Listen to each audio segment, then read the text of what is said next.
G'day and welcome to Wine Week, the first Wine Week of 2010. Yes, Happy New Year. Yes, I'm Danny. And I'm Brad. And look, we're going to remind you several times about the best dozen of 2009, which is going to go off very shortly. But hey, first let's kick off with some booze, but not a wine. No, it's a beer. And we thought, look, it's summer here in Australia. It's pretty warm at the moment in a lot of the states. And if you're like me, and you're at a dinner party or a barbecue or whatever, you might like to start with a beer. Now, we thought there is a wine connection here. This is a brewery that is on the Knappstein wineries block over there in the Clare Valley, and it's actually from a brewery that was set up in the 1880s, I think, from memory, or something like that.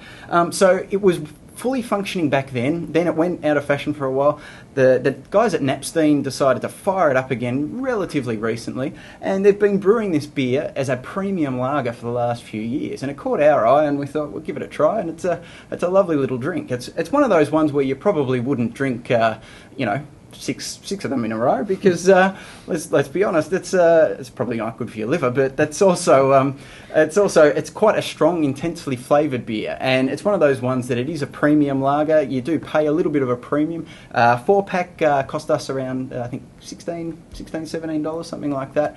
But if you are one of those beer connoisseurs and you want to try your boutique beers from around Australia, made in the lager style, give the Knappstein Enterprise Brewery a go. It's worth a try. Yeah, they are really good. I love those, and yeah, as Brad says, been going for a couple of years now. Down there at Knappstein, we love their wines, love their beers as well, and there's few things better than starting off a session than with a beer. One of them might be starting off a session with some rosé. Now, this is the Yering Station ED Rosé. We've looked at this before, and the reason we're doing it again is because this is definitely one of Australia's finest rosés.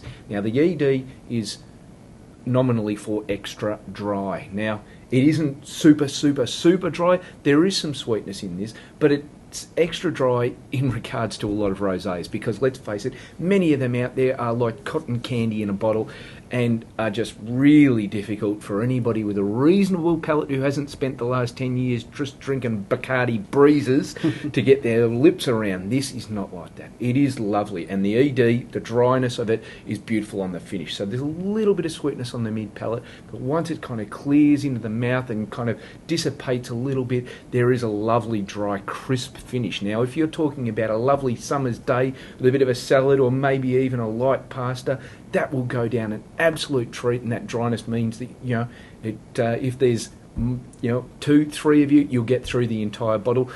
If you're like me, you may even get through a whole bottle on your own if it's warm enough and the food's good enough and the company's reasonable anyhow.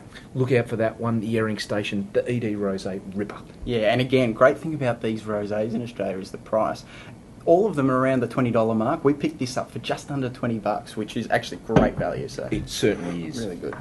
Now, speaking of wines around the $20 mark, we're going to finish off with another one that you might kickstart a bit of a session with. And this is an Aussie sparkling. And this is one of the year in, year out good value Aussie sparklings in the non-vintage category. This is the Jansz. Now, Jansz based down in Tassie. Now, we've had a look at a few sparklings from down in Tassie, and on the whole, it's probably made a really good name for itself out of its Pinots and its sparklings, and possibly its Rieslings as well. So it's cool climate down there, so really sort of mimics a little bit the climate up in Champagne over there in France. It doesn't quite get as cold as it does in Champagne, but it does get a bit chilly in Hobart.